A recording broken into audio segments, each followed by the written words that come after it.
Chers amis, bonsoir. Merci de vous réunir à nos côtés ce soir. Nous avons voulu organiser cette table ronde pour faire valoir un peu nos arguments, les arguments de l'interassociation IEF, tels que nous avons pu intervenir en commission spéciale le 8 janvier dernier devant un certain nombre de députés. Alors ce soir avec nous plusieurs députés justement, monsieur Yves Daniel, monsieur Grégory Labille qui est sur le point de nous rejoindre, monsieur Thibaut Bazin. Nous avons aussi avec nous André Stern, donc, qui est musicien et qui a une longue expérience de l'école à la maison puisqu'il n'a jamais été scolarisé, il pourra peut-être nous en parler. Alors pour commencer, je vous propose très simplement, chers amis, de vous présenter aussi au sein des assos de cet interasso IEF. Alors moi je ne me suis pas présenté aussi, excusez-moi. Donc je suis Jean-Baptiste Maillard, je suis secrétaire général de l'association Liberté Éducation. Et puis maintenant je vous donne la parole, peut-être que chez l'EDA on voudrait se présenter. Oui, bonsoir à tous. Donc, moi je m'appelle Nicolas Lebar. Et donc je suis membre de l'association l'EDA. Donc l'EDA, Les Enfants d'abord, est une association qui existe depuis 1988, qui compte 1400 adhérents aujourd'hui et près de 10 000 sympathisants. Et elle apporte notamment un service juridique aux familles qui souhaitent connaître leurs droits. Voilà. Bonjour, moi je m'appelle Doreen Kosinski et je suis aussi active au sein de l'EDA. Je suis Alix Fourest, je représente l'association LAIA, Libre d'apprendre et d'instruire autrement, qui rassemble des familles instruisant leurs enfants depuis une quinzaine d'années.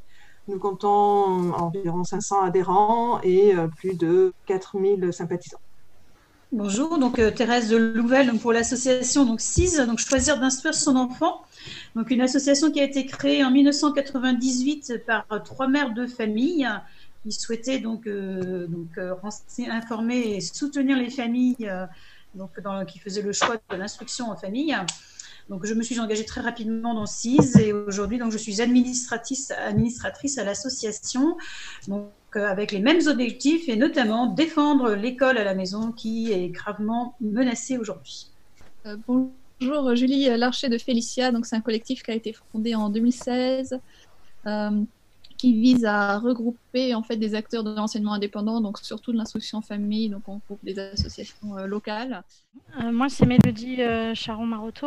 Je suis initiatrice du sondage réalisé auprès des familles en IEF avec Félicia. Donc, moi, je suis Robin Tones, je suis membre actif de Félicia et également du groupe républicain du maintien de l'IEF. Bonsoir, Laurence Fournier, je suis porte-parole et fondatrice du collectif L'école et la maison. Bonsoir, Yann Lepit. Comme Robin, je suis dans le collectif républicain pour le maintien de l'IEF. Alors peut-être on va aussi introduire Anouk. Anouk, est-ce que vous voulez prendre la parole pour vous présenter très rapidement? Donc je m'appelle Anouk, j'ai fait l'IEF pendant 8 ans et je suis fondatrice du collectif Les Lucioles de la Liberté. C'est un collectif que j'ai créé en réaction à l'annonce de M. Macron le 2 octobre parce que j'avais envie de pouvoir donner la parole aux enfants instruits en famille. C'est un collectif qui est fait par et pour des enfants et le but premier c'était de pouvoir donner la parole aux enfants et échanger ensemble sur le sujet parce qu'au-delà de cette lutte je me rends compte que les mineurs ne sont jamais consultés sur les sujets qui les concernent directement. Et voilà, ça a été ma motivation. Merci beaucoup. Bonsoir, donc Hubert Bovy, président de l'association Liberté Éducation, donc avocat et père de 3 enfants scolarisés à la maison. Avec Jean-Baptiste, on avait à cœur de nous mobiliser au sein de Liberté Éducation. Alors justement, Hubert, le 8 janvier, mais c'est pas Hubert qui va parler, pardon, c'est Nicolas. Justement, Nicolas, le 8 janvier, vous avez pris la parole et vous avez donc introduit nos quelques interventions devant les députés. Est-ce que vous voulez bien refaire cette intervention qui commençait par messieurs les députés? Bon, ça tombe bien, il y en a parmi nous ce soir, donc vous pouvez recommencer votre intervention comme ça, si vous êtes prêts. Mesdames et messieurs les députés, merci de nous accorder ce temps d'attention. Avant toute chose, nous tenions à vous préciser que nous partagions bien le même objectif commun, à savoir l'intérêt supérieur de l'enfant, et que nous souhaitons être dans une approche constructive avec vous. Ceci étant dit, nous tenions à rappeler la position commune à l'ensemble des associations et collectifs représentés ici ce soir, qui est la suppression de l'article 21.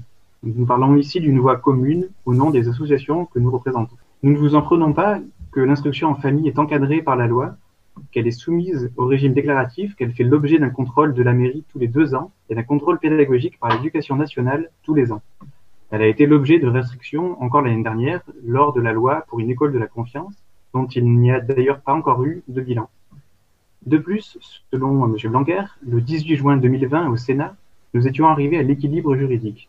Ainsi, nous nous demandons donc quel est l'objet de ce revirement entre juin et septembre 2020. Donc voici le plan de ce que nous voudrions aborder ce soir. Dans un premier temps, nous aborderons pourquoi le projet d'interdiction du libre choix de l'instruction en famille porte une atteinte disproportionnée et injustifiée aux droits fondamentaux et notamment aux droits de l'enfant. D'autre part, dans un second point, le projet de loi se fonde sur une étude d'impact jugée insatisfaisante et lacunaire par le Conseil d'État. Les interventions du gouvernement diffusent également des amalgames, préjugés et des propos trompeurs autour de l'instruction en famille qui traduisent une méconnaissance profonde du sujet et que nous voulons éclairer aujourd'hui. En troisième point, nous sommes étonnés d'être introduits dans ce projet de loi sur les principes confortant les valeurs républicaines. L'instruction en famille favorise notamment la liberté, l'égalité et la fraternité, et nous sommes curieux de comprendre en quoi l'instruction en famille ne serait pas républicaine. Il s'agit d'un principe fondamental reconnu par les lois de la République, préexistant et consacré par les textes conventionnels et constitutionnels, dont le droit de l'homme et du citoyen. Et enfin, pour conclure, nous aimerions vous alerter sur les conséquences qu'aurait l'application de cet article, l'article 21, que nous souhaitons supprimer. Je donne tout de suite la parole à Laurence Fournier, qui va présenter en quoi cet article n'est pas nécessaire. L'article 21 n'est pas nécessaire pour répondre aux inquiétudes pointées par le président de la République le 2 octobre, parce que les catégories problématiques d'enfants que cherche à viser l'article 21 sont en fait déjà traitées par les lois en vigueur, la loi Blanquer notamment, la loi pour une école de la confiance. Ces catégories sont les enfants déclarés instruits en famille, ne recevant pas ou peu d'instruction, ou encore une instruction qui, dans certaines matières ou thématiques, viendrait en opposition avérée aux valeurs de la République. Pour cela, nous rappelons que la loi y répond. C'est tout l'objet des contrôles de mairie et de l'éducation nationale. Pour mémoire, le contrôle peut être annoncé ou inopiné et celui de la mairie peut même être immédiat. En cas de défaillance au premier contrôle de l'éducation nationale, un second contrôle est diligenté et en cas de second contrôle insatisfaisant, une injonction à scolarisation sous 15 jours est prononcée. Des sanctions sont d'ailleurs définies dans la loi et suffisent à encadrer cette première catégorie d'enfants. Deuxième catégorie, les enfants déclarés instruits en famille mais qui seraient groupés en école de fait. En inscrivant dans les lois les contrôles inopinés, l'État s'est déjà doté de l'outil qui permettait de révéler les cas d'écoles clandestines. Depuis 2007, il est de toute façon interdit d'instruire ensemble des enfants de différentes familles déclarés en instruction en famille. Rappelons que la loi Gatel a ajouté des sanctions pénales pour les directeurs de ces établissements et la loi pour une école de la confiance des sanctions pénales lourdes pour les parents de ces enfants. Les textes actuels suffisent donc dès lors qu'ils sont mis en application. De plus, messieurs Blanquer et Darmanin ont à plusieurs reprises évoqué ces derniers mois des cas d'écoles clandestines fermées en 2019 et en 2020, faisant par là même la démonstration que les outils et l'arsenal législatif existent bel et bien pour détecter ces écoles de fait et pour rescolariser les enfants concernés, qu'ils soient d'ailleurs déclarés ou non instruits en famille. L'article 21 n'est donc assurément pas nécessaire. Troisième catégorie d'enfants qu'on peut identifier, ce sont les enfants déscolarisés, c'est-à-dire qu'ils sont retirés de l'école par leurs parents, mais non déclarés comme instruits en famille.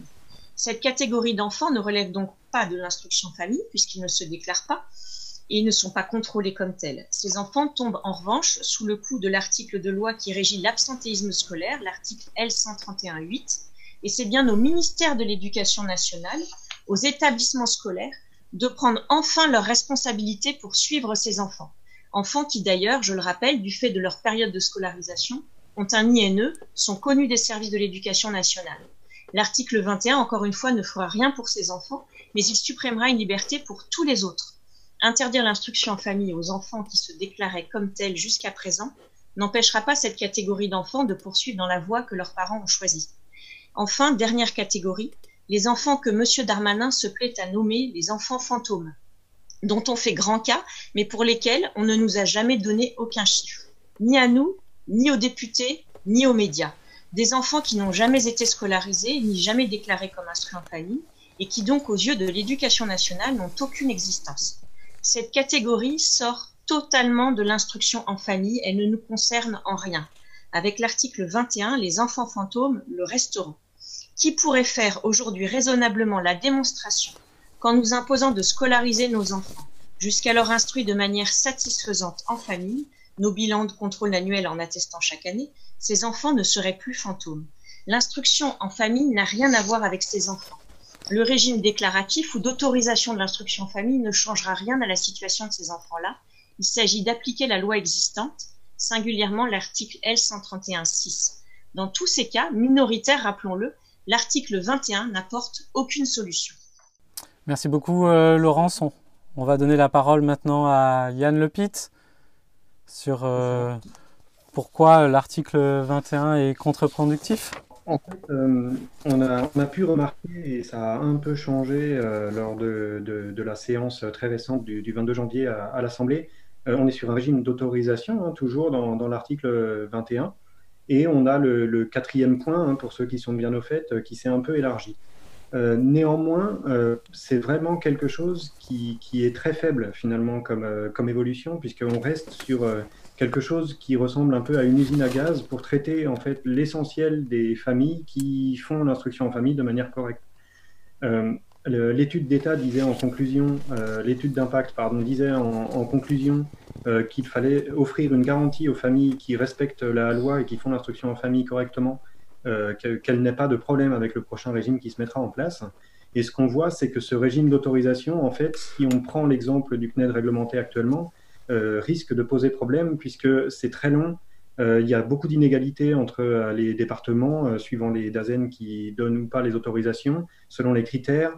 On est sur un quatrième critère qui est vague, on aura des difficultés en fait à donner des autorisations sans rentrer dans des critères subjectifs comme la capacité des parents ou l'intérêt supérieur de l'enfant ou la particularité d'un enfant qui sont très durs à juger. Et donc, on pense que ce système d'autorisation créera des complications, alors que, comme disait Laurence, on a déjà le système législatif qui permet de régler tout ce dont on parlait dans les discours, en fait. Et juste pour rappel, donc, la loi Jules Ferry de 1882, en fait, elle était en lien avec le Code civil, l'article 371.1, qui dit que les parents sont responsables, ils ont une autorité parentale, ils sont responsables de bien faire pour leurs enfants, avec certains détails, dont l'instruction. Et c'est les parents qui sont responsables de l'instruction et qui peuvent le déléguer à l'école. Et ça n'a pas changé. Si l'école est devenue la norme, pour autant, l'instruction en famille reste ce devoir de parents qui vient donc du Code civil. Et en fait, aujourd'hui, l'État devrait aider les parents qui en ont besoin à mener ce rôle d'instruction en proposant l'école, c'est un devoir de l'État. En revanche, on n'a pas à se substituer aux parents en tant qu'État quand les parents vont dans le sens de l'intérêt de l'enfant. Et là, plutôt que de chercher les quelques personnes qui pourraient ne pas viser l'intérêt de l'enfant, on va passer tout le monde sous la moulinette à travers un quatrième critère essentiellement, parce que les trois premiers ne sont pas nouveaux et correspondent à peu près au CNED réglementé. Et ce quatrième critère va être très dur à mettre en œuvre pour traiter la majorité, et en particulier les parents qui essaient de bien faire pour leur enfant. Et aujourd'hui, notre problème, il est là parce qu'on n'a aucune garantie. En fait, on sent que c'est un système de régulation où on pourra rendre par tous ces critères subjectifs un certain nombre, on peut même le fixer à l'avance. Et c'est un peu la crainte qu'on peut avoir quand on voit que dans l'étude d'impact, on parle de 29 000 enfants qui vont retourner à l'école, c'est-à-dire à peu près la moitié de ceux qui sont en instruction en famille aujourd'hui. Merci Yann Lepitte pour cette intervention. Maintenant, on vous propose de parler des amalgames et des nombreux préjugés sur l'instruction en famille. Julie, vous nous entendez ? Oui, alors je vais pas vraiment parler des amalgames, mais plutôt, on va dire, du portrait des familles, parce que c'est vraiment une question qui revient souvent chez les députés, en fait, enfin, chez tous les gens qui veulent connaître l'instruction en famille. Comment caractériser ces familles, qui sont-elles, etc. Et justement, pourquoi est-ce qu'on pense qu'il y a de la radicalisation ? En réalité, on a des documents qui viennent de trois sources différentes. Il y a des documents qui viennent du ministère de l'Éducation nationale, Alors, il faut savoir que le ministère effectue une enquête sur l'instruction en famille tous les 2 ans. Une enquête très précise. Elle est citée dans les études du chercheur Philippe Mongrand et d'après les extraits, on voit qu'il y a au moins 18 pages sur chaque enquête sur l'instruction en famille. Cette enquête, elle est stockée dans le bureau B33 de la DGESCO et nous venons d'ailleurs d'avoir un avis positif de la CADA quant à sa diffusion. Alors pourquoi la CADA? Parce que la DGESCO ne répond pas ni aux élus ni à nous pour la transmission de cette enquête. Donc je voulais le dire parce que je pense que c'est un peu grave. Il y a beaucoup d'élus pendant les débats qui se plaignent de ne pas avoir de chiffres, de ne pas avoir de données chiffrées. Ces données, elles existent, elles sont disponibles au ministère. Le ministre les a, tout comme la rapporteure. Donc vous, les élus, vous devriez y avoir accès. Au niveau de Félicia, on a fait une grande enquête en novembre sur toute notre population. On a eu beaucoup de réponses. On touche 3654 foyers et près de 6300 enfants, en fait. Donc, on a quand même une enquête qui est assez représentative de notre population. Je laisserai peut-être Mélodie détailler un petit peu plus plus tard le portrait des familles, etc. Ce qui est sûr, c'est que les profils très religieux, c'est extrêmement marginal, en fait. Et ça, c'est quelque chose qu'on voit aussi dans des documents officiels du ministère, puisque dans le Vademecum de l'Éducation nationale, tout comme dans le guide interministériel à destination des contrôles en fait de l'instruction en famille, il est indiqué que les cas de radicalisation religieuse, on parle pas de radicalisation violente, on parle un peu d'extrémisme religieux, c'est complètement exceptionnel en fait. Et dans ces 2 guides, il est indiqué que doivent faire les acteurs locaux dans un cas de suspicion de radicalisation religieuse. Et il faut savoir, comme disait Laurence, que la loi en fait permet la rescolarisation des enfants si les inspecteurs estiment que le droit à l'éducation de ces enfants n'est pas assuré.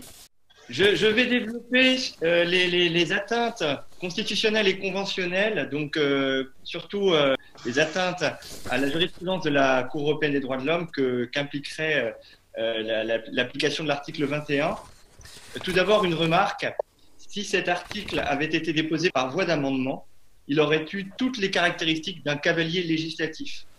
En effet, les objectifs qu'il prétend poursuivre et qui sont détaillés dans l'étude d'impact, meilleurs apprentissages, identification précoce des difficultés rencontrées, assurance d'un niveau disciplinaire requis, sociabilisation de l'enfant, n'ont aucun lien, même indirect, avec l'exposé des motifs de la loi. L'exposé des motifs indique que l'objectif unique du projet de loi, c'est de lutter contre une dynamique séparatiste qui vise à la division, dont l'ambition est de faire prévaloir des normes religieuses sur la loi commune. En aucun cas d'améliorer le niveau d'instruction des élèves. Et c'est d'ailleurs symptomatique de l'incapacité du gouvernement d'établir tout lien de cause à effet entre l'interdiction de l'école à la maison et la lutte contre le séparatisme venu de l'entrisme communautariste. Alors, obstacle constitutionnel tout d'abord.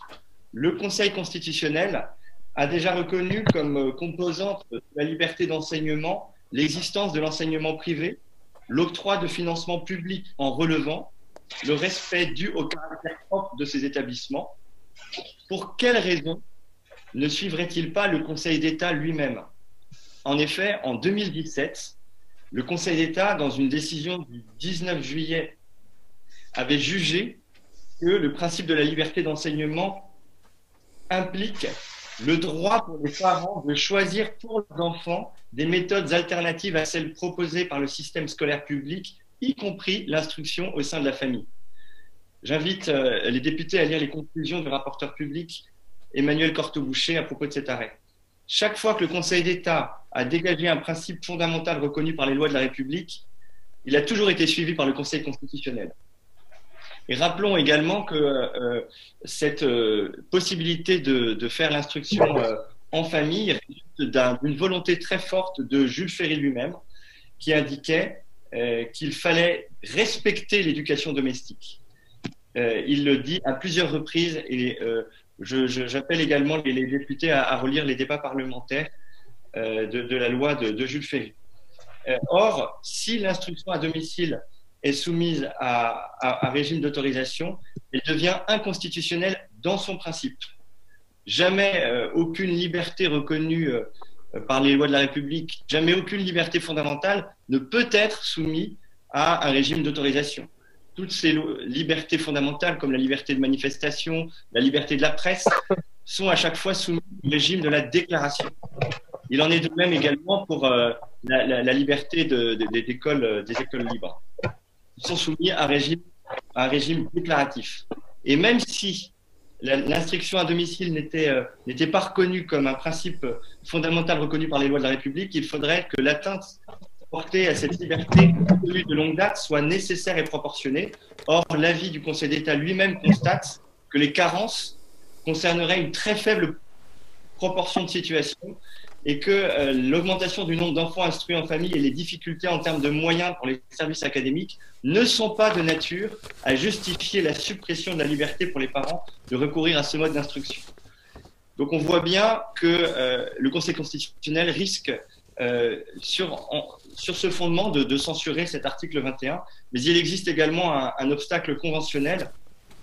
En effet, il y a donc une atteinte portée à l'article 8, que beaucoup connaissent, mais également à l'article 2 du premier protocole additionnel, que je cite, « L'État, dans l'exercice des fonctions qu'il assumera dans le domaine de l'éducation, respectera le droit des parents d'assurer cette éducation et cet enseignement, conformément à leurs convictions religieuses et philosophiques. » À l'époque, il s'agissait bien de reconnaître aux familles la liberté d'instruire. Or, notre situation est différente de celle de l'Allemagne. En Allemagne, l'interdiction de l'école à la maison date de 1938. Et donc, au moment où certaines affaires sont apparues, la Cour européenne des droits de l'homme a pu considérer que l'État allemand avait déjà fait ce choix avant d'adhérer à la Convention européenne des droits de l'homme. Ce n'est pas le cas de la France. Et donc, il est bien évident que la Cour devra juger et devra apprécier le caractère proportionné des restrictions apportées à cette liberté. Or, on le voit bien, très certainement, cet article 21 serait inconventionnel. Et d'ailleurs, le juge administratif qui doit appliquer la jurisprudence de la Cour européenne des droits de l'homme pourra le constater lorsqu'il sera saisi. Voilà, et donc on voit bien les obstacles conventionnels, constitutionnels, mais également tout ce qu'il y a de choquant dans le fait de passer du régime de déclaration au régime d'autorisation s'agissant d'une liberté fondamentale. Merci beaucoup Hubert, merci. Alors je propose maintenant de passer à la prochaine intervention que nous avions eue en commission spéciale. En définitive, voilà, l'application de cet article aurait des conséquences à plusieurs niveaux, puisqu'elle conduirait, donc on a entendu, à une rupture d'égalité, notamment territoriale, à des discriminations par conséquence, ce qui porterait atteinte à l'intérêt supérieur de l'enfant. Ça rentrerait en contradiction avec des lois antérieures et surtout le passage d'un régime déclaratif à un régime d'autorisation desservirait l'objectif recherché, comme on l'a vu, et mettrait fin à une liberté fondamentale. Donc, loin d'être pacificatrice, une telle mesure entraînerait donc une augmentation du contentieux et elle signe un net recul de l'état de droit. Donc, au lieu de renforcer les valeurs de la République, cet article les entame fortement, c'est pourquoi nous demandons sa suppression, pure et simple. Merci beaucoup. Nous passons maintenant à la deuxième partie de notre émission avec une séance de questions-réponses.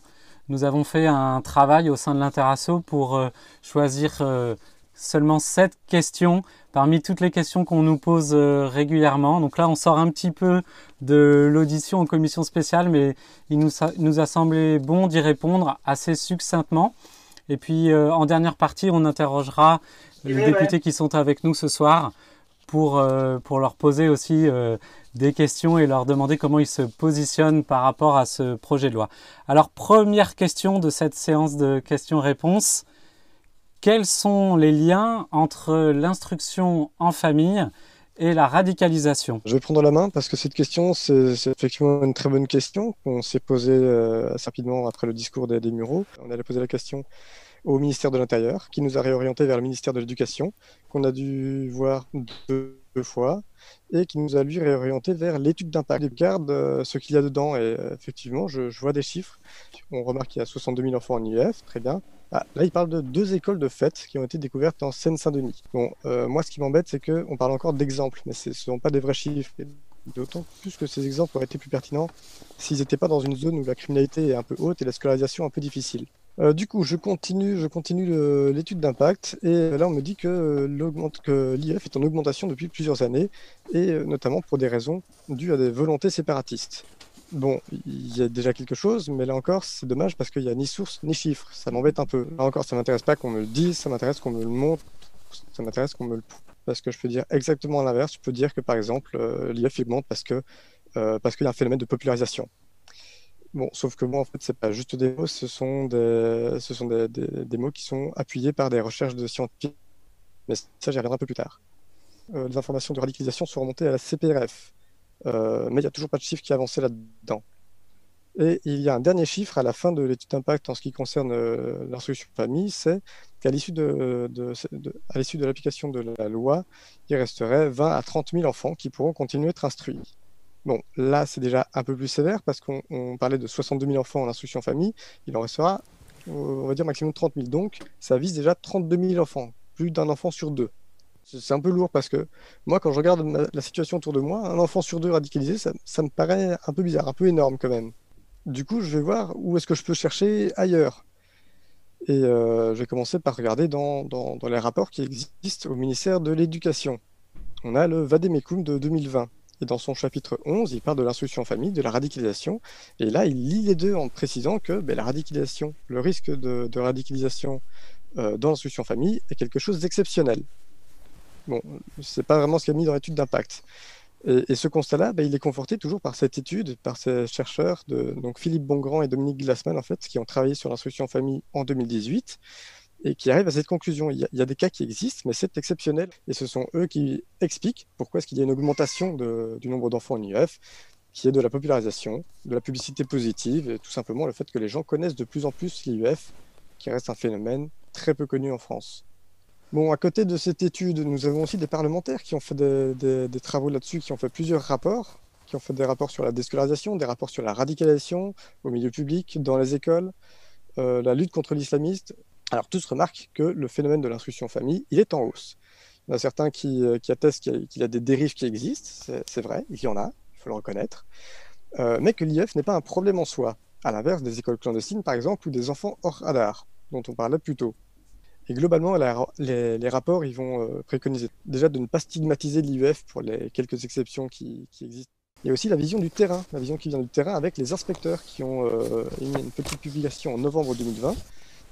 Et eux, ce qu'ils mettent en avant, c'est là encore qu'il ne faut pas stigmatiser l'instruction famille avec la radicalisation, et aussi qu'il n'y a aucune enquête qui permet de dire dans quelle proportion l'instruction famille concerne les familles musulmanes, puisque c'est ce qui est visé à la base du projet de loi, ni de quel type de famille musulmane est concernée directement.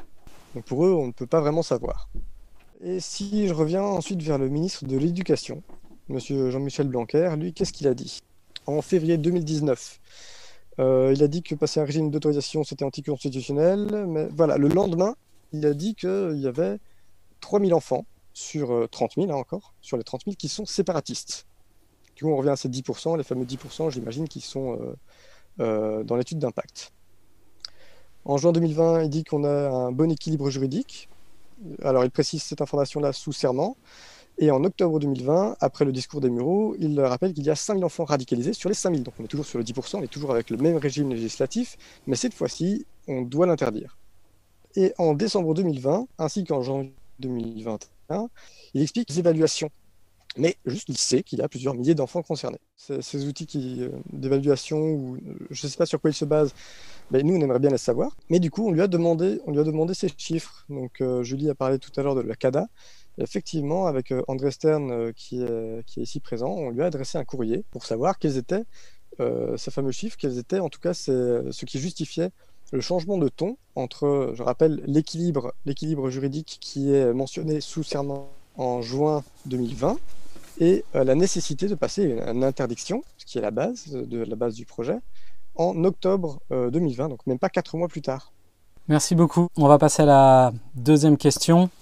Quel est le profil sociologique des parents qui font l'instruction en famille? Mélodie de chez Félicia peut prendre la parole. Oui, je vais faire un bref résumé du rapport qu'on va sortir ce soir sur notre site instructionenfamille.org et ensuite sur Félicia, puis ce sera disponible sur toutes les autres sites des associations. Et du coup, on a fait donc cette grande étude qui nous permet d'être assez représentatif, puisque 3654 foyers répondants, ce qui fait que je peux quand même vous dire plusieurs choses au niveau des profils des parents, des conditions d'instruction, approche pédagogique, et raisons principales et aussi des enfants. Donc au niveau des parents, on a 60% qui sont diplômés des cycles universitaires, Bac+2 jusqu'à grandes écoles. 40% sont des salariés, donc 4 sup employés, 34% sont des indépendants, artisans, entrepreneurs, libéraux. Ils font tous de gros efforts financiers, puisque quand même 46% des quotients familiales de la CAF inférieures à 1000, ce qui veut dire que, et on le retrouve après aussi dans les témoignages, qu'il y a beaucoup de familles qui font l'effort, donc préférant avoir peut-être un salaire de moins ou un peu moins de temps de travail pour pouvoir prendre en charge l'instruction. Donc cette instruction, elle est prise en charge à 91,7% par les femmes, donc entre 75 et 100% d'instruction. Pourtant, elles sont quand même 62% qui sont actives et 33% sont au foyer. Au niveau des hommes, ils sont actifs donc à 92%. Principalement cadres, indépendants, employés. Mais ils sont aussi impliqués dans l'instruction des enfants et donc prennent la partie qui reste, les 25% restants, prennent part justement à l'instruction des enfants. Et donc on sent bien dans le rapport qu'on a fait que c'est vraiment quelque chose de familial où les deux parents sont investis. Ils sont aussi investis en termes de connaissances et de pédagogie. Donc ils sont tous renseignés quasiment sur les socles communs, donc connaissent les attentes de l'inspection académique et de l'État par rapport aux besoins des enfants d'être instruits. Et utilisent des pédagogies, donc principalement, on va dire, des mixtes, c'est-à-dire structurés avec soit des enseignements à distance, soit structurés avec des méthodes alternatives, soit des apprentissages autogérés, et donc font un petit peu un mix des deux, généralement, pour pouvoir adapter surtout aux enfants. Ils ne se cantonnent pas à une seule chose, et c'est ça qui ressort au niveau de l'apprentissage en instruction en famille, c'est que c'est l'enfant qui va déterminer ce qui est adapté aussi pour lui. Voilà, au niveau pédagogique. Au niveau des enfants, dans les familles en fait qu'on a eu dans le sondage, il y a 85% des enfants de tous les foyers qui sont en IEF.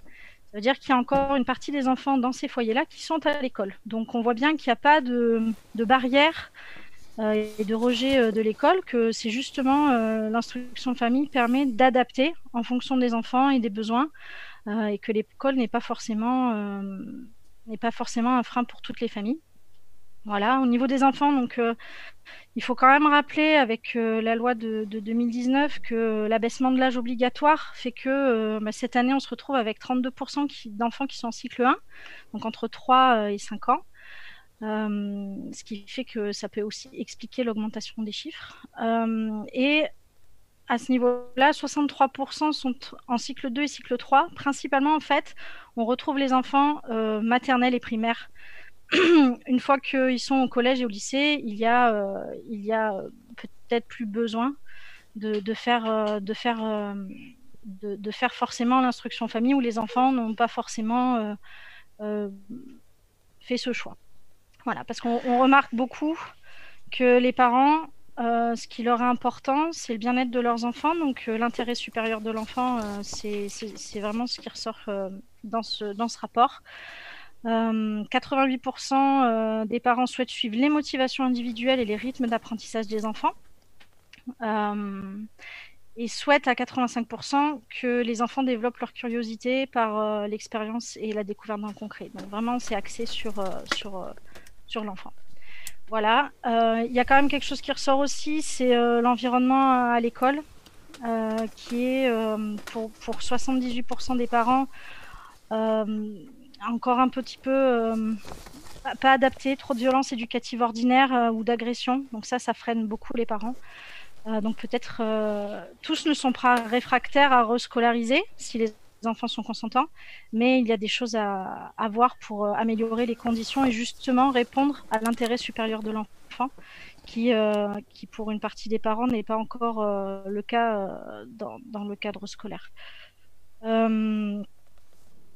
Qu'est-ce que je peux rajouter aussi? Il y a quand même des parents, il faut aussi le dire, l'école n'est pas vraiment inclusive. Donc ça, c'est aussi un problème pour les enfants qui ont des spécificités. Donc on a moins 42% des parents qui ont des enfants à profil atypique et dont le cadre scolaire n'est pas encore adapté. Donc ça freine aussi, ça fait faire le choix aux parents de l'instruction famille pour justement que les enfants se sentent mieux dans leurs apprentissages. Et sur les raisons des parents, je terminerai par aussi la situation actuelle. Il ne faut pas oublier qu'on est en crise sanitaire. Et pour 43% des parents, les conditions qui sont mises en place à l'école sont trop contraignantes pour les enfants. Et donc les motivent à, pour le moment, retirer leurs enfants du cadre scolaire en attendant que la situation se débloque à ce niveau-là. Voilà. Vous pouvez retrouver le rapport qui est publié en entier, donc avec plein d'autres données qu'on a réussi à récolter grâce aux familles qui ont participé et à tout le mouvement UF qui s'est mobilisé pour qu'on puisse avoir ces informations-là. Ce sera sur instructionenfamille.org et sur les sites des autres associations en collaboration. Voilà, j'espère avoir répondu. C'est vraiment un profil rapide, mais voilà, c'est loin des clichés et c'est vraiment important de le souligner. Merci beaucoup, Mélodie. On passe à la troisième question. Un petit mot peut-être juste sur la socialisation, oui. Les modes de socialisation des enfants, c'est une question qui revient énormément. Oui, effectivement, pardon, j'ai raté l'essentiel. La socialisation, bien sûr, pardon, donc je mettrai que, on a ressorti que 93,8% ont des activités extra-familiales, donc notre question était vraiment sur tout ce qui était hors de la famille, hein. Donc les enfants ne sont pas enfermés entre quatre murs. Ils ont des activités donc principalement nature, rencontres informelles, culture, art, sport, collectif. Vraiment c'est très très varié. En moyenne, les enfants entre 3 et 4 activités par semaine. En association avec voisinage, amis, famille élargie, les réseaux d'instruction en famille aussi, parce que il y a quelque chose qui ressort, c'est que les autres enfants étant scolarisés, pour rencontrer du monde en semaine, c'est peut-être un peu plus compliqué, mais dans tous les témoignages, il y a beaucoup d'enfants qui ont des amis aussi bien scolarisés que pas scolarisés. Voilà. Les cas exceptionnels des familles dont les enfants n'ont ni activité extrafamiliale ni relation extrafamiliale représentent 0,5% des familles donc, du sondage, ça fait à peu près 20 familles. Et la principale motivation de ces familles, c'est la violence à l'école. Donc, on peut supposer qu'il y a certains enfants qui ont aussi besoin de temps pour se reconstruire, et donc que ça peut aussi expliquer ce chiffre qui reste minime et marginal. Voilà. Je rajoute aussi du coup que beaucoup d'enfants ont des engagements citoyens, aussi bien dans la vie politique, peut-être comme fait Anouk, D'autres actions sociales aussi, membres d'associations, du bénévolat. Je citerai des sapeurs-pompiers volontaires, des enfants qui font de la musique dans les EHPAD, des enfants qui vont aller nettoyer les plages, faire des actions vraiment autour d'eux dans les villages, organiser des fêtes des voisins, des choses comme ça. Donc ce ne sont pas des enfants isolés, ce sont vraiment des enfants actifs et entourés de tout type de personnes, d'âges différents. Ils ont vraiment ils sont immergés dans une grande diversité vraiment de situations sociales. J'ai encore quelques chiffres si besoin. Si on est contraint, j'ajoute juste, si on est contraint aujourd'hui au séparatisme social, c'est bien à cause des contraintes sanitaires et croyez-moi, on est bien les premiers à en souffrir. Hein. Je peux en témoigner, vu l'arrêt de toutes les activités, ce sont nos enfants qui en souffrent le plus pour l'instant. Hein. Oui. Effectivement, c'est ce qui ressort, que du coup, il y a vraiment très peu d'activités et très peu de vie sociale qui peut être fait dans ce contexte-là particulier, contrairement à habituellement où justement c'est vraiment très très riche. Concernant la socialisation, je pourrais peut-être ajouter un petit bout qui va tout à fait dans le sens des études qui sont rapportées là, qui proviennent des études internationales. On en a dans différents pays. Il a été montré dans différentes études dont on peut fournir les sources que les enfants instruits en famille participent davantage aux activités culturelles et familiales que les enfants scolarisés. Ça, c'est pour les enfants. Et ce qui va dans le même sens de ce qui a été présenté, mais cette fois-ci aussi au niveau international, c'est qu'à l'âge adulte, les enfants qui ont été instruits en famille, une fois à l'âge adulte, trouvent des emplois, ça c'est indéniable, mais ce sont aussi les citoyens qui sont plus impliqués dans les activités locales, type associations, politique locale, etc. Et ce sont aussi des adultes qui votent plus, participent plus à la vie de la cité. La recherche montre aussi que les enfants instruits en famille ont des capacités relationnelles qui sont au moins équivalentes que leurs homologues scolarisés. Donc ceci, ça va à l'encontre du préjugé qui dit que les enfants scolarisés instruits à la maison ne voient personne, ne sont pas capables de rentrer en relation. Les études internationales montrent l'inverse, elles sont au moins équivalentes. Et enfin, concernant l'accès aux études supérieures, des études universitaires ont montré là aussi que les enfants instruits en famille poursuivent des études supérieures, qu'ils ont même tendance à rentrer un petit peu plus tôt que les autres dans les cursus d'études supérieures, les autres étant ceux qui sont scolarisés depuis le début. J'ai des cas dans le sondage d'enfants qui ont l'âge d'être au collège et qui sont au lycée, instruits au niveau lycée. Donc effectivement, pour certains, c'est aussi le cas de pouvoir aller à son rythme et d'aller vraiment à son rythme. Oui, on peut rajouter aussi en 2 mots qu'on n'a pas seulement les parents en fait comme référent. Le fait d'instruire en famille, c'est d'abord de ne pas utiliser en fait une école, mais on peut très bien avoir plusieurs sources d'instruction. On peut avoir des associations d'instruction en famille qui organisent des sorties, des activités périscolaires. On peut avoir un professeur qui vient à la maison pour dispenser des cours. Donc, en fait, on a plusieurs structures possibles. C'est pas le choix en soi, c'est pas un huis clos familial en fait. C'est juste que l'instruction, elle est plus séparée en petits morceaux en fait, qui s'organisent, sous la responsabilité des parents. Merci beaucoup. Alors je propose que nous passions maintenant à la question suivante, à savoir comment transmettons-nous les valeurs républicaines à nos enfants. Peut-être que Laurence voudrait témoigner? Je pense qu'en fait, contrairement à ce qu'on pourrait croire, on n'a pas forcément besoin de les enseigner de manière très formelle comme on ferait à l'école. Je pense que pour la plupart d'entre nous, les valeurs de la République, on les vit en réalité, au quotidien, dans les activités que les enfants font à l'extérieur, bien sûr, dans l'intergénérationnel et dans ce que nous transmettons dans notre vie et dans notre vie familiale. Les enfants le perçoivent, l'intègrent, l'absorbent, je dirais même, et le vivent. Et à ce compte-là, moi, plutôt que des grands discours, je peux témoigner du profil de mes enfants, puisqu'ils sont au nombre de 8, que j'ai des grands et des petits, que les aînés ont maintenant une vingtaine d'années et sont dans les études supérieures. Ils ont tous eu un parcours d'instruction en famille, long ou court, mais au minimum le primaire et une partie du collège. Pour mon fils aîné, il a fait également après un primaire et une 6e à la maison. Il a réintégré le collège en 5e, 4e, 3e et à sa demande, il a fait son lycée en 2 ans à la maison parce qu'il voulait sauter une classe.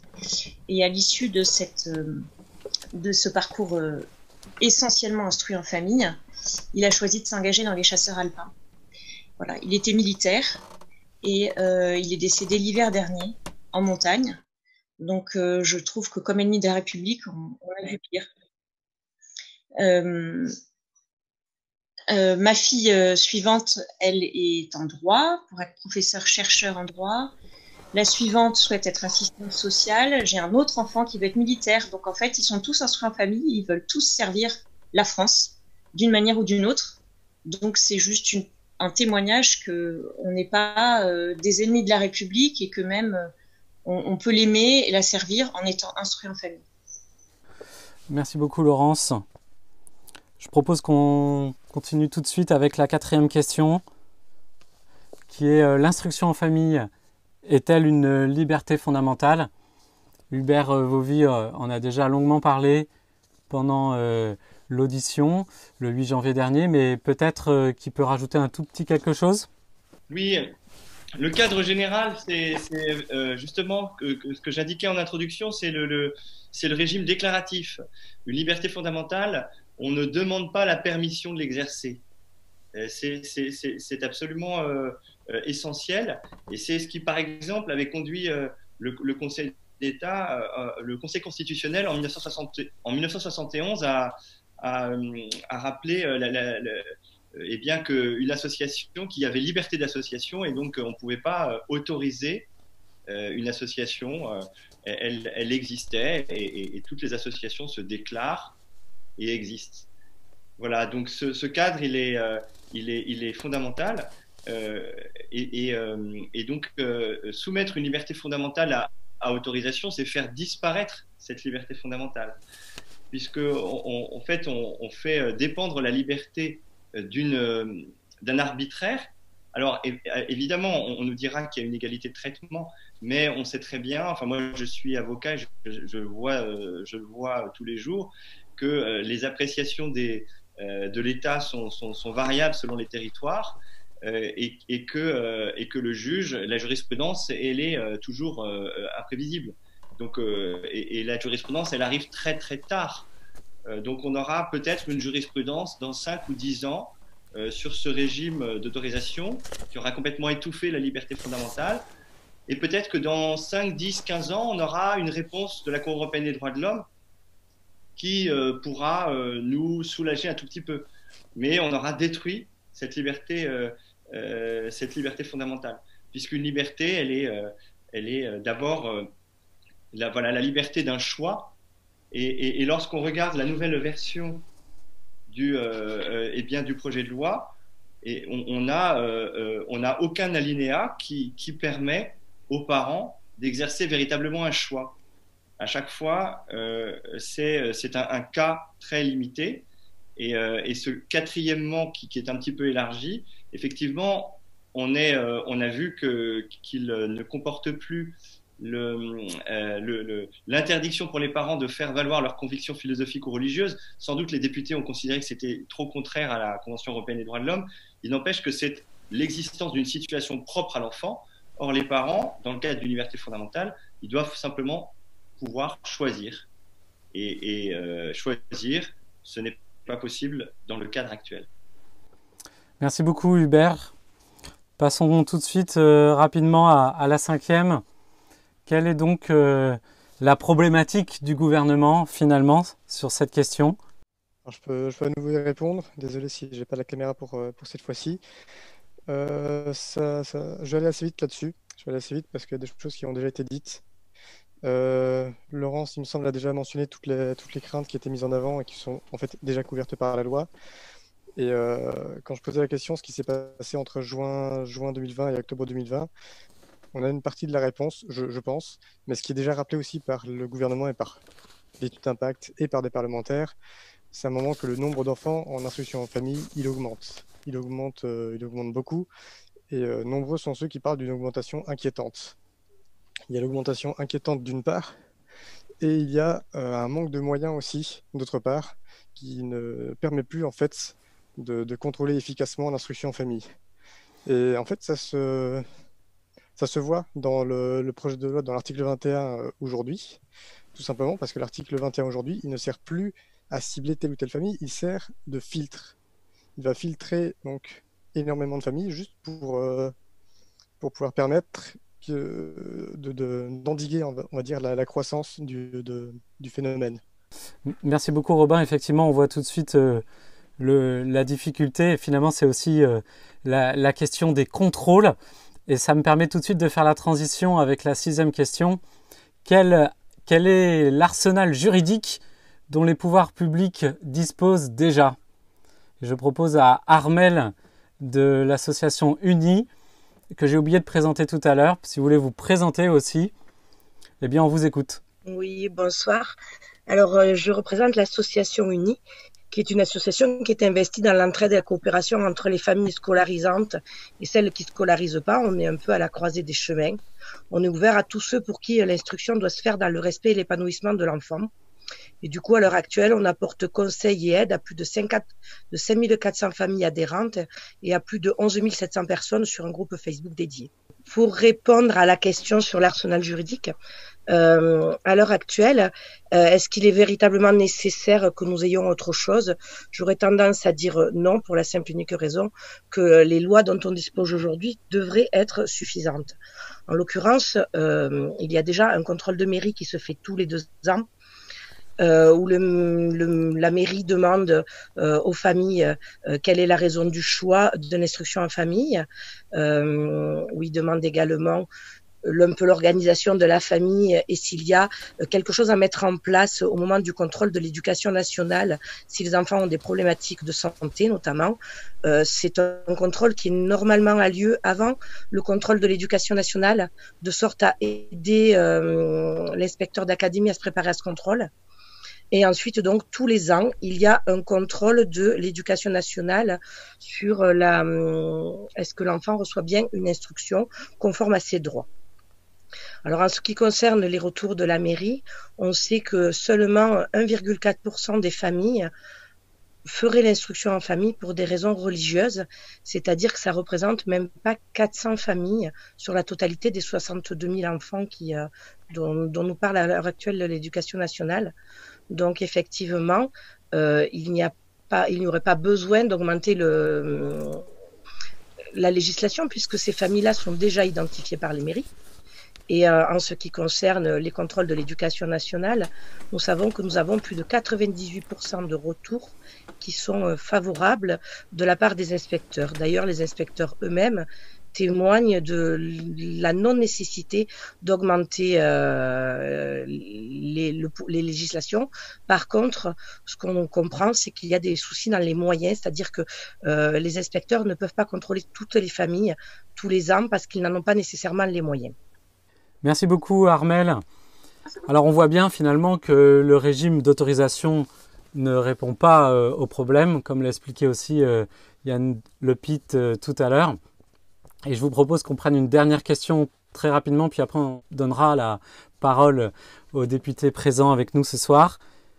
Quid de l'intérêt supérieur de l'enfant? Je vais peut-être dire 2 mots très rapidement. On a l'intérêt supérieur de l'enfant qui est en France, qui est défini entre autres par la Convention internationale des droits de l'enfant et qui préconise en fait d'avoir en fait tous ces articles sont un peu interreliés et on devrait avoir la parole en fait de l'enfant qui est prise en compte. C'est pour ça que je pense que le témoignage et la présence d'Anouk, excusez-moi, j'ai mon bébé, sont intéressants parce que justement, voilà, c'est la prise en compte de la parole de l'enfant. Au niveau des parents instructeurs, je pense que globalement, on est quand même très très à l'écoute de l'enfant. Justement, si l'enfant veut être à l'école, il y va. S'il n'est pas bien, on le prend en famille. Voilà, en général, on est justement quand même beaucoup sur cette flexibilité-là. Donc on peut pas faire de généralité sur l'IUF c'est bon pour les enfants ou l'école c'est bon pour les enfants, ça dépend de l'enfant, ça dépend de la période d'instruction. Et voilà, comme disait Mélodie, c'est surtout des petits en fait qui sont en instruction en famille, donc souvent les parents qui essayent de respecter leurs besoins au maximum. Et le sondage montre qu'on a 91% en fait des enfants aujourd'hui qui ont été interrogés qui sont pas d'accord en fait pour aller à l'école, enfin qui sont contents de leur mode de vie voilà actuel. Et voilà, ça n'empêche pas qu'ils aillent à l'école plus tard. Voilà, c'est pas des mondes cloisonnés. Très bien, merci beaucoup.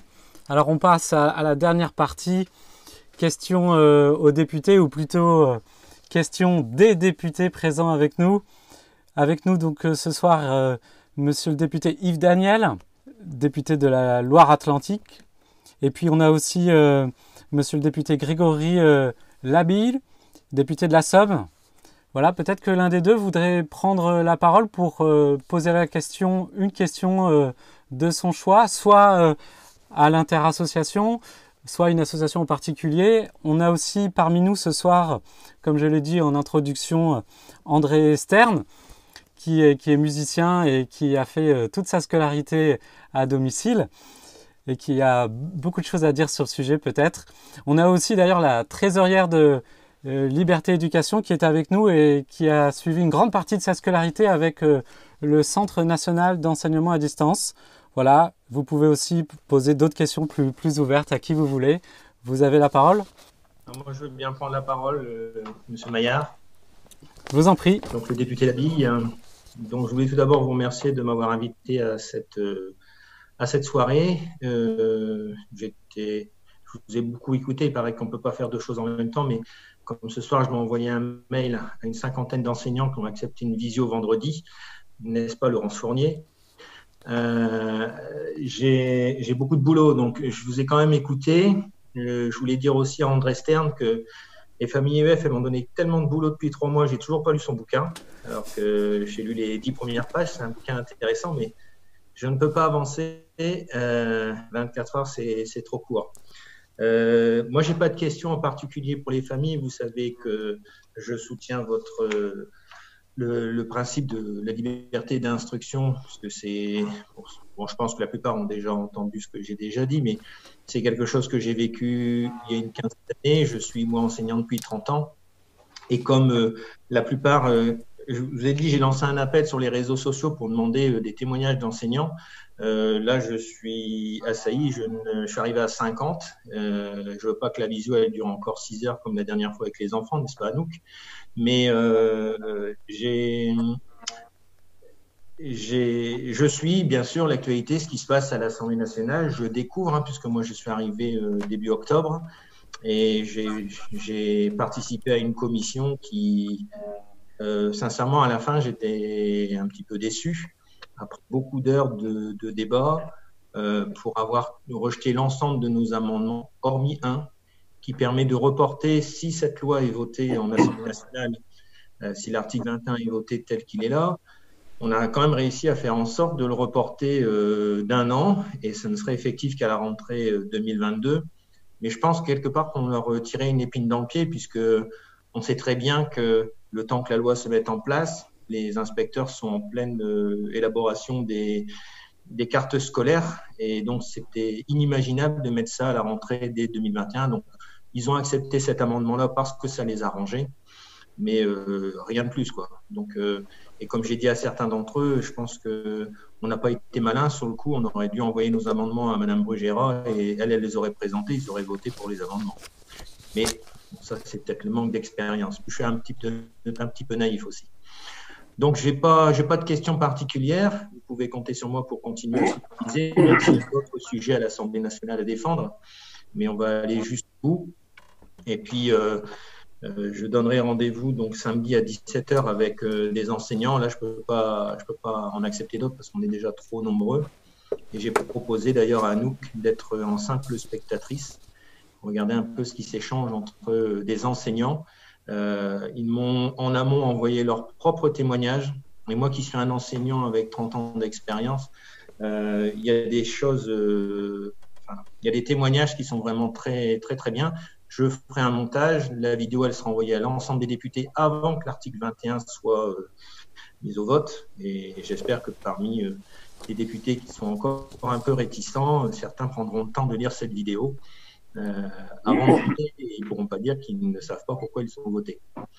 Voilà ce que je voulais vous dire. Je vous souhaite une bonne soirée. Je reste encore avec vous et j'enverrai pendant la nuit à Laurence Fournier un petit mail. Merci beaucoup, monsieur le député.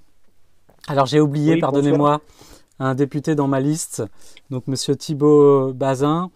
Voilà, peut-être monsieur Bazin, si vous voulez aussi prendre la parole, n'hésitez pas, il nous reste plus beaucoup de temps, on a largement dépassé l'horaire imparti, mais si vous avez une question ou si vous voulez ajouter quelque chose, peut-être nous dire sinon comment vous vous positionnez par rapport à ce projet de loi, eh bien n'hésitez pas, vous avez la parole. Je veux bien prendre la parole, je veux bien prendre la parole si vous voulez. Donc Yves Daniel, député de Loire-Atlantique.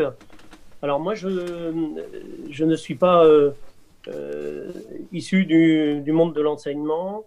Je suis retraité de l'agriculture et c'est mon deuxième mandat à l'Assemblée nationale. Je voudrais d'abord vous remercier de nous permettre de participer à cet échange, à la fois cet échange d'informations, mais aussi cet échange d'analyse faite par les uns et les autres, chacune avec ses compétences, avec son expérience. Et donc, c'est très riche, toute la présentation que vous nous avez faite. Moi, je ferai part de quelques remarques sans être un spécialiste, puisque je ne suis pas dans la commission éducation. Moi, je suis dans la commission des affaires économiques et, comme le disait mon collègue tout à l'heure, on ne peut pas être dans toutes les commissions en même temps. Et puis, je n'ai pas, il n'y avait pas non plus de la place pour tout le monde, évidemment, dans cette commission spéciale, dans le cadre de la préparation de cette loi que je rappelle est plus générale, qui concerne le respect des principes républicains. Il faut prendre conscience que cet article de la loi est un des articles de cette grande loi que moi je considère malheureusement comme trop souvent une loi un peu fourre-tout, c'est-à-dire qu'on met un tas de choses dans la loi pour essayer d'atteindre un objectif et du coup ça rend les choses forcément moins lisibles, moins visibles et moins cohérentes. Donc j'ai suivi les travaux un peu de cette commission spéciale. Et donc, à partir de ça, et de ce que j'ai entendu tout à l'heure, voici les quelques questions que je me pose. D'abord, on s'appuie sur la loi de Jules Ferry de 1882. Et la question que je me pose et que je vous pose, c'est est-ce que vous pensez que finalement, il ne faudrait rien changer parce que, en vous écoutant, c'est un petit peu le sentiment que j'ai, que finalement, les choses sont bien comme ça. On a déjà dans la loi tout un arsenal d'outils juridiques, législatifs, qui répondent aux questions. Cependant, la société d'aujourd'hui n'est plus la même et moi, je pense quand même qu'on a besoin de faire évoluer la loi. Je ne suis pas en train de dire qu'il faut forcément la faire évoluer comme c'est proposé. Mais en tout cas, je pose cette question-là. Faut-il ou pas changer quelque chose à la loi de Jules Ferry et aux différentes lois successives? La deuxième chose, c'est que est-ce qu'on n'est pas parfois avec des prises de position finalement qui opposent l'école d'un côté et puis l'IEF de l'autre?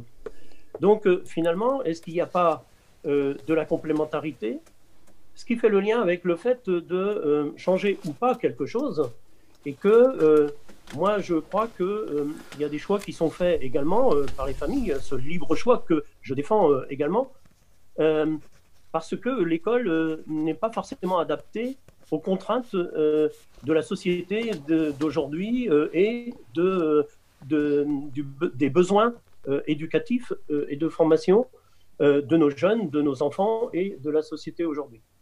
Et donc, pour terminer, pour ne pas être trop long, on m'a interpellé sur le fait que j'ai co-signé des amendements. J'ai co-signé, certes, un amendement pour la suppression de cet article 21. Et parallèlement, j'ai co-signé d'autres amendements, mais qu'on appelle, nous, dans notre jargon législatif, des amendements de repli. Je veux vous rassurer, les uns et les autres, il n'y a pas de contradiction ou d'incohérence, parce que, évidemment, que si on n'obtient pas satisfaction dans cette demande de suppression de l'article 21, on est obligé d'essayer quand même d'améliorer les choses malgré tout. Donc, je voulais aussi vous apporter cette précision-là. Voilà, merci. J'ai proposé, si ça vous convient, de répondre au début. Ça vous va? Donc, moi, je m'appelle Doriane Kosinski, je suis assistante sociale et j'ai des enfants aussi qui sont scolarisés hors école et je suis active au sein de l'EDA. Alors, active depuis plusieurs années, ce qui me permet de voir un petit peu les évolutions. Donc, en effet, c'est vrai qu'on parle de la loi Jules Ferry, mais depuis les années 98, il y a eu plusieurs mesures successives qui sont intervenues pour viser à garantir le droit des enfants. Donc là, actuellement, quand on dit qu'on est arrivé, en fait, ce sont les paroles de Blanquer qui dit, lors de la commission de lutte contre la radicalisation au Sénat, qu'on est arrivé à un équilibre du côté de l'éducation nationale, parce qu'il y a la loi École de la confiance qui a déjà considérablement essayé de répondre aux soucis juridiques qu'ils avaient quand ils percevaient que certaines familles essayaient d'utiliser des failles juridiques. Des familles qui d'ailleurs n'étaient pas, en fait, ne correspondaient pas à l'instruction en famille, c'était plutôt des regroupements et des écoles de fait. Donc là, actuellement, il y a la possibilité d'agir dans tous les champs différents, au niveau de la protection de l'enfance, au niveau d'une instruction qui ne serait pas suffisante, au niveau d'une instruction qui ne permettrait pas aux enfants d'avoir leur intérêt qui soit garanti. Et c'est en ce sens-là que tout le monde se rassemble pour dire que l'article le 21, on souhaite qu'il soit supprimé parce qu'il y a déjà toutes les possibilités de garantir le droit à l'éducation des enfants actuellement. Moi, si c'est possible, je voudrais répondre aussi à la complémentarité entre l'école et l'IEF. Oui. Je rappellerai juste que, donc, du coup, nous, dans nos chiffres, on a dans les familles IEF, dans la fratrie, il y a 15% des enfants qui sont scolarisés. Donc, les familles IEF ne sont pas réfractaires à l'école et 60% des enfants ont déjà été scolarisés. Et il y a certaines familles sont pas pour être remotivés de scolariser si l'école évoluait aussi, et donc peut-être s'il y avait des ponts qui étaient faits, notamment entre les expériences des parents qui ont testé les méthodes alternatives, qui ont testé et qui ont vraiment une expérience, une expertise sur le développement de l'enfant dans un cadre différent de l'école, et peut-être apporter des choses aussi. Et peut-être adapter l'école, effectivement, comme vous dites, à la société d'aujourd'hui. Il y a beaucoup d'exemples, notamment en Europe, où on voit que les cadres scolaires évoluent vers le bien-être des enfants, le développement. Aujourd'hui, en sciences, on a certaines pistes sur les choses qui peuvent être faites aussi. Et donc, nous, en tout cas, côté sondage, on a plein de parents qui sont assez motivés si l'école évoluait. Notamment avec un environnement scolaire plus adapté, moins de violence, des apprentissages revisités, des méthodes d'enseignement un peu plus centrées sur l'enfant, donc avec ce qu'on dit, tout ce qu'on apprend et on sait aujourd'hui sur les capacités de l'enfant à apprendre. Donc il y a effectivement certainement des choses à faire en prenant l'expertise des parents en IEF et en essayant de faire des ponts, on va dire de manière horizontale et plus hiérarchisée entre l'éducation nationale et les parents, peut-être. Il y a des choses, je pense, il y a des pistes, effectivement. Je voudrais préciser aussi que oui, alors nous, on serait favorable à certains changements, par exemple, des mesures plus incitatives que coercitives pour les familles qui ne déclarent pas, par exemple, notamment l'attribution de l'allocation de rentrée scolaire, auxquelles n'ont pas droit les familles, pour les enfants instruits à domicile, et une meilleure acceptation de ce choix et pas la défiance que ressentent les parents qui font ce choix. Donc, voilà, plus d'acceptation et de dialogue. Alors juste, en fait, le système aujourd'hui, il a été effectivement modifié en 2019. Et ce qui a été souligné aussi par la défenseur des droits, c'est qu'on n'a même pas eu le temps de le tester, ce nouveau dispositif mis en 2019. D'autant plus qu'on a été confiné, donc les contrôles ils peuvent commencer en décembre et on était confiné en mars. Du coup, on a eu 3 mois pour tenter le nouveau dispositif. Effectivement, on n'est pas contre des modifications. Il y a l'ARS, mais il y a aussi, donc effectivement, il y a un problème au niveau exécutif dans le sens où ils ne peuvent pas faire tous les contrôles. C'est normal qu'ils puissent chercher à s'adapter, mais on n'est plus dans un problème législatif. Merci beaucoup. Alors peut-être avant qu'on entende monsieur le député Thibault Bazin, je vous propose de donner rapidement la parole à Anouk qui veut nous dire quelque chose. Anouk. Bonjour. Donc moi, je voudrais dire que de manière générale, si on en est là aujourd'hui, c'est parce que les adultes parlent beaucoup au nom des enfants sans les avoir rencontrés ou consultés. Alors c'est le cas aujourd'hui pour les enfants en IEF, mais aussi pour les enfants qui sont dans les écoles. Et c'est ce qui s'est passé en commission et c'est révélateur de la société. Une demande d'audition officielle auprès de la commission spéciale qui est restée sans réponse. Je pense que ça en dit beaucoup. Pour une décision si importante et quand on parle d'une liberté, les convictions personnelles sans preuve de la part des députés et des professionnels n'ont pas lieu d'être pour moi. On parle d'enfants. Je sais que les enfants en IEF ont été poussés à l'extérieur de l'école par ce système qui n'est pas inclusif en fait. Et quand le ministre de l'Éducation nationale parle de l'école, il parle de l'école qu'il a connue lui, c'est-à-dire un établissement privé catholique parisien, donc bien loin de la mixité sociale. Voilà, merci. Merci beaucoup Anouk. Un dernier petit mot peut-être, André Stern, si vous êtes là. Peut-être vous pouvez nous dire très rapidement, en quelques mots, ce que l'école à la maison vous a apporté. Vous qui êtes un adulte, vous voulez prendre la parole?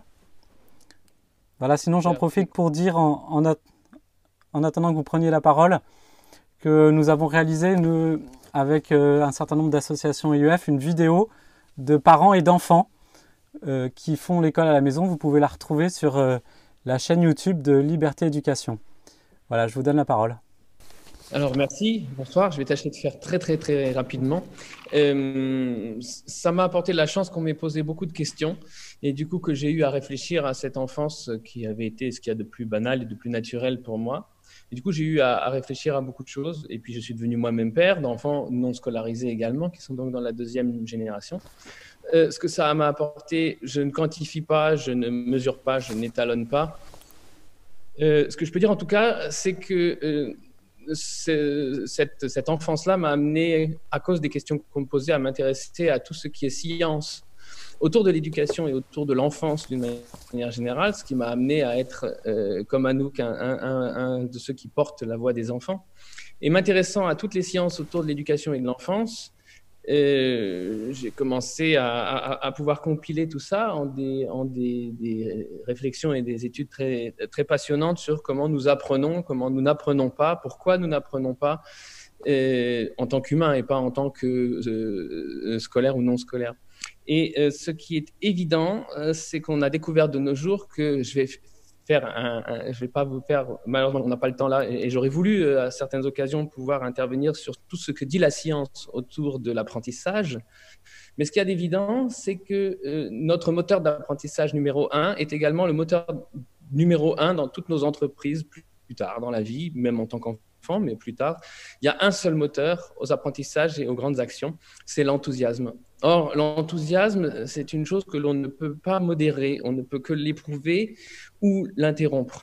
On ne peut pas, par exemple, moduler son enthousiasme et s'intéresser aux mathématiques quand on ne s'y intéresse pas et du coup devoir quitter des domaines qui nous enthousiasment mais qui ne sont pas considérés. Donc, d'une manière générale, c'est ce qui nous fait perdre au fur et à mesure des années notre capacité d'enthousiasme, c'est-à-dire notre capacité à soulever des montagnes. Alors, ce n'est pas un mérite personnel, c'est une énorme chance, mais je pense que le fait d'avoir pu respecter mes rythmes et mes rituels tout au cours des 50 années de ma vie jusqu'ici m'a permis de conserver une grande part de mon enthousiasme d'enfant. Ce n'est pas un privilège, c'est juste une grande chance. pour laquelle j'éprouve une grande gratitude, d'une part envers ceux qui ont pris cette décision, c'est-à-dire mes parents, mais d'autre part envers la France qui, jusqu'à présent, rendait cela possible. Voilà ce que j'avais à dire à ce sujet. Très grand merci pour votre témoignage, à la fois très touchant et très précieux. On voit bien avec vous l'intérêt de l'école à la maison pour de nombreux enfants finalement, et l'importance de sauvegarder cette liberté pour notre pays. Alors je crois que Monsieur Thibault Bazin voulait prendre la parole. Merci beaucoup.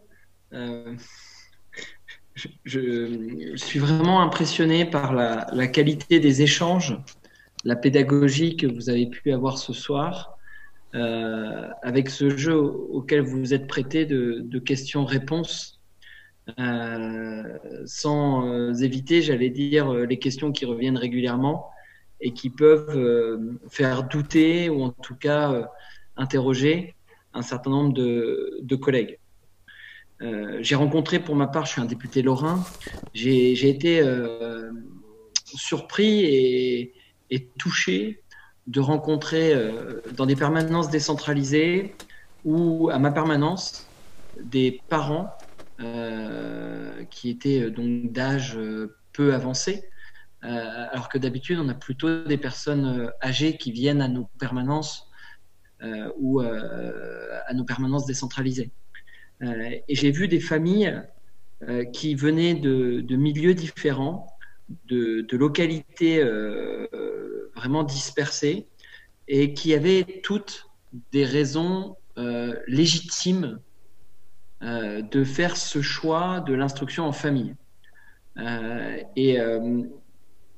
Avant même de poser la question de ce projet de loi avec ses objectifs affichés, je crois que ça a été aussi un moment important j'allais dire, de valorisation de ce que peut être l'instruction en famille comme une solution et non un problème, comme une voie et non comme finalement un risque, une voie pour s'épanouir pour l'enfant.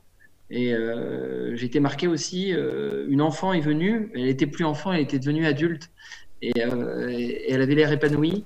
Et les exemples que vous avez portés chacun avec vos propres enfants, il y en a d'autres partout dans le territoire. Et je crois qu'à travers ce projet de loi qui interpelle, c'est aussi leur propre vie, leur propre expérience, leur propre éducation qui finalement est d'une certaine manière remise en cause à tort par ce projet de loi. Alors, est-ce que le texte proposé en vue de la séance répond à l'objectif affiché de lutte contre le séparatisme? Non. Non, d'ailleurs, on n'en parle presque plus. Est-ce que cet article 21 va éviter des situations d'enfants qui sont aujourd'hui hors radar, contrairement au vôtre, et qui sont menacés de radicalisation? Non, ça ne change rien. Et donc tout ça, finalement, ça pose le risque d'avoir des victimes collatérales. C'est-à-dire on ne répond pas au défi qui nous est posé par l'actualité et on crée finalement des impasses là où il n'y en avait pas. Et je mesure aussi l'inquiétude à la fois des parents mais aussi des enfants qui parfois ont été sortis du système habituel pour l'instruction en famille, justement parce que ce n'était pas adapté à leur épanouissement. Et si on prend en compte l'intérêt supérieur de l'enfant, on a besoin de s'adapter. S'adapter parfois à son handicap, s'adapter parfois à ses peurs, parfois à un environnement spécifique, parfois lui donner aussi un environnement propice et plus adapté. C'est aussi dans les équilibres de vie des familles avec leurs propres contraintes professionnelles, familiales, ancrées dans le territoire. Et moi, j'espère que la sagesse va revenir.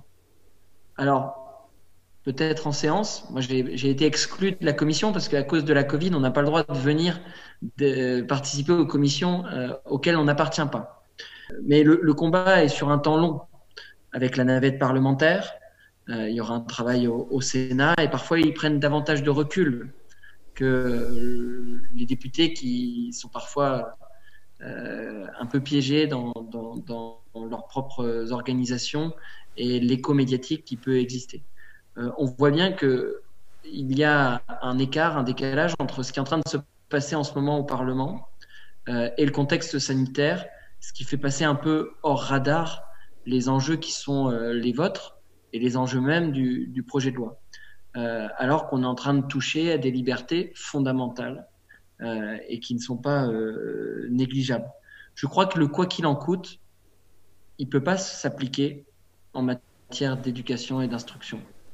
Et c'est peut-être quelque chose qui doit nous guider en termes d'éthique parlementaire, c'est de modifier la loi avec une main tremblante et peut-être prendre davantage de recul, peut-être supprimer totalement cet article 21 qui ne répond pas du tout à, soi-disant, ces enfants fantômes, et justement ne pas venir pénaliser ceux qui, aujourd'hui, en tirent bénéfice. Voilà, vous l'avez compris, je suis plutôt contre cet article, enfin, je suis totalement contre cet article 21, mais j'ai trouvé très intéressant de pouvoir participer à cette forme d'audition bis qui ne sera plus à huis clos une fois que YouTube acceptera de diffuser ces propos. Je ne veux pas être plus long, en tout cas, je vous remercie. Je vous remercie aussi pour la franchise de vos témoignages, parce que c'est pas toujours évident de s'engager alors qu'on a déjà vos propres vies professionnelles, vos propres vies familiales. Vous êtes dans une aventure humaine, maintenant collective, parce qu'on dit que vous êtes toujours isolés, et puis finalement, vous êtes très unis. Ça montre quand même une capacité à pouvoir travailler ensemble et à pouvoir sortir d'un isolement qui pourrait inquiéter le gouvernement. Là, ils peuvent être rassurés parce que vous montrez depuis des semaines et des mois que vous êtes capable de pouvoir être sociabilisé, et on voit bien qu'il n'y a pas du tout de séparatisme en vous écoutant. Merci beaucoup, monsieur le député. Eh bien, ça sera le mot de la fin pour notre émission du jour. Nous allons tâcher de rester à votre écoute, messieurs les députés. Merci beaucoup de vous être rendus présents ce soir. C'était très précieux pour nous. Nous avons l'impression d'avoir fait un peu fraternité avec les parlementaires de cette façon. Vous êtes aussi d'une certaine façon leurs représentants, et pour nous c'est très important, nous qui sommes attachés aussi justement aux principes républicains, de montrer que nous voulons parler avec nos députés de ce sujet qui nous tient si à cœur pour toutes les raisons qui ont été évoquées ce soir. Merci aussi à toutes les associations IEF qui ont bien voulu prendre aussi de leur temps pour réaliser cette émission tous ensemble. Merci pour les temps de préparation. Nous allons donc diffuser dès que possible cette émission sur YouTube et nous vous l'enverrons bien sûr, et nous espérons bien entendu rester en contact avec vous tous. Merci à tous et bonne fin de soirée.